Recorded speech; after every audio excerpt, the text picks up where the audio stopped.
आज biology class में हम लोग डिफरेंसेस को देखेंगे। तो पहला डिफरेंस होगा हमारा श्वसन एवं दहन में अंतर लिखना है। तो देखते हैं, पहले बॉक्स बनाएंगे। एक बॉक्स में श्वसन लिखा जाएगा, दूसरे में दहन। तो दहन और श्वसन का बॉक्स तैयार हो गया। अब श्वसन वाले में लिखेंगे यह कोशिका में होता है। श्वसन की जो क्रियाएं होती है वो कोशिका में होती है और दहन की क्रियाएं कोशिका में नहीं होती है। तो इसमें लिखेंगे यह कोशिका में नहीं होता है। पहला डिफरेंस हो गया। दूसरा डिफरेंस हुआ ऊर्जा चरणबद्ध ढंग से विमुक्त होती है। ऊर्जा का जो रेशियो है ये स्टेप बाय स्टेप इसमें ट्रांसफर होता है, निकलता है। तो ऊर्जा चरणबद्ध ढंग से विमुक्त होती है। और दहन में लिखेंगे ऊर्जा अचानक रूप से विमुक्त होती है। क्लियर। तीसरा अंतर है यह एंजाइम के द्वारा नियंत्रित होता है। जो श्वसन की क्रियाएं होती है वो एंजाइम्स के द्वारा कंट्रोल होती है और दहन की क्रियाएं एंजाइम के द्वारा नियंत्रित नहीं होती है। अगला डिफरेंस है इसमें प्रकाश की उत्पत्ति नहीं होती। श्वसन में प्रकाश की उत्पत्ति नहीं होती है।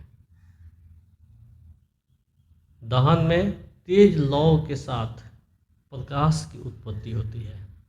दहन क्रिया में प्रकाश की उत्पत्ति होती है और उसका लौ तेज होता है।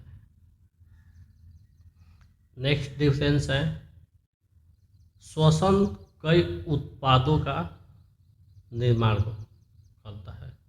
श्वसन क्रियाएं होती है तो बहुत से उत्पाद इसमें बनते हैं, जबकि दहन की क्रिया में किसी उत्पाद का निर्माण नहीं होता है, उसका विनाश हो जाता है, जलकर भस्म हो जाता है।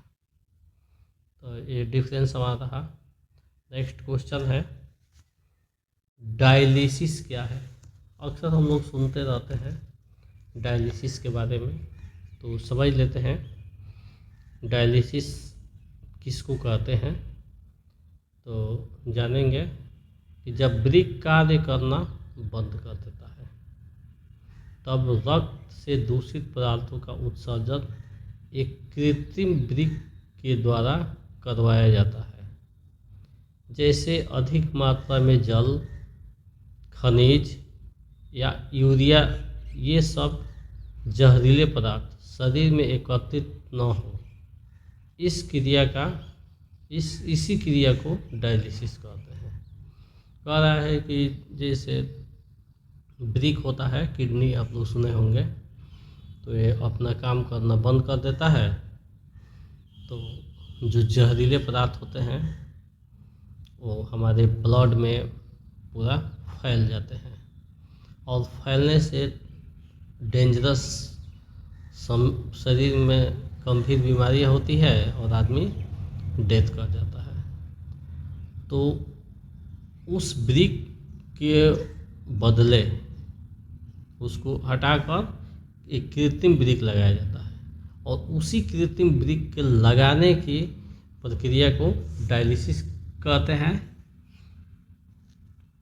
तो इसको आप लोग समझ लिए। इसके बाद से हमारा अगला क्वेश्चन होगा भोजन में जो पाचन होता है भोजन का, उसमें लार की भूमिका क्या है। तो हम देखते हैं जो हमारे मुंह में लार बनता है इसके भूमिका के बारे में जानना है। चूँकि भोजन में लार एक पाचक रस होता है जो 3 जोड़ी लार ग्रंथियों से आश्रित होती है। मुंह में भोजन के पाचन में लार की भूमिका निम्नलिखित है। लार के का भूमिका है, लार का हमारे भोजन के पाचन क्रिया में, इसको समझने के लिए हम लोग पॉइंट वाइज समझेंगे। फर्स्ट पॉइंट है, यह मुंह के खोल में चिकनाई पैदा करता है, जिससे चबाते समय रगड़ कम होती है। मुंह का खोल यानी मुंह के अंदर ये लसलसा बना कर रखता है, जिससे हम कोई भी भोजन को खाते हैं तो वह उसको चिकना बनाता है और इडली वैसे उसको निगल जाते हैं, घुट जाते हैं। दूसरा है, यह भोजन को चिकना एवं मुलायम बनाती है।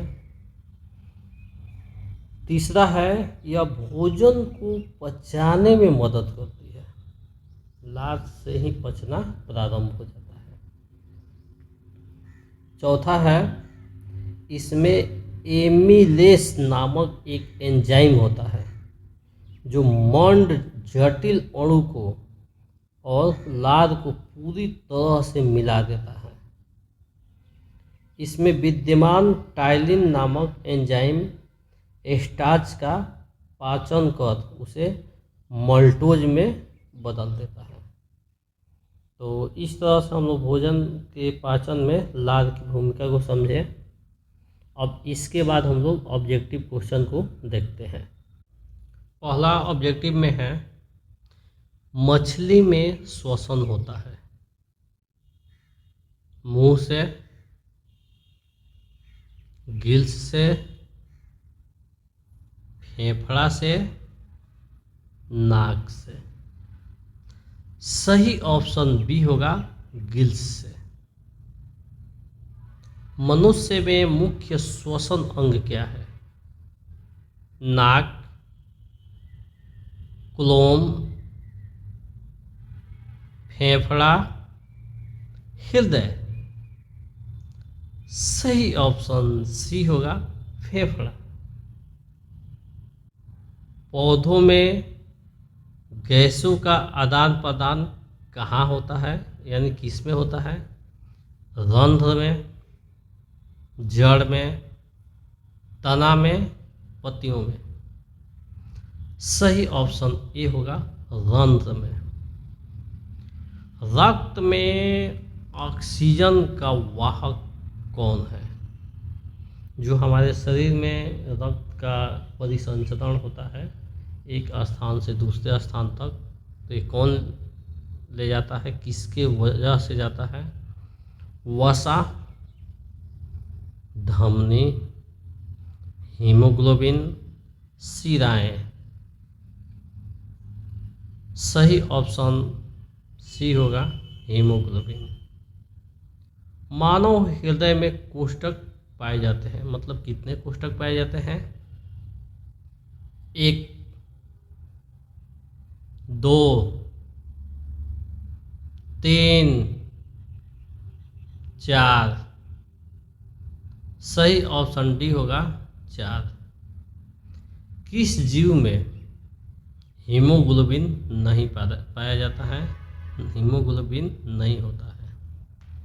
पक्षी, मक्खी, मनुष्य, इनमें से कोई नहीं। सही ऑप्शन बी होगा, मक्खी। रक्त क्या है? एक प्रकार का ऊतक है, कोशिका है, पदार्थ है, इनमें से कोई नहीं। सही ऑप्शन होगा, एक प्रकार का ऊतक है। रक्त क्या है? एक प्रकार का ऊतक है। सबसे तेज हृदय धड़कन किसमें होता है?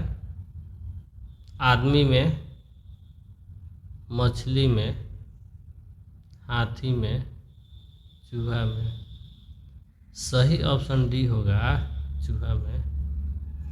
इसका जो हृदय है धक धक धक धक तेजी से धड़कता है।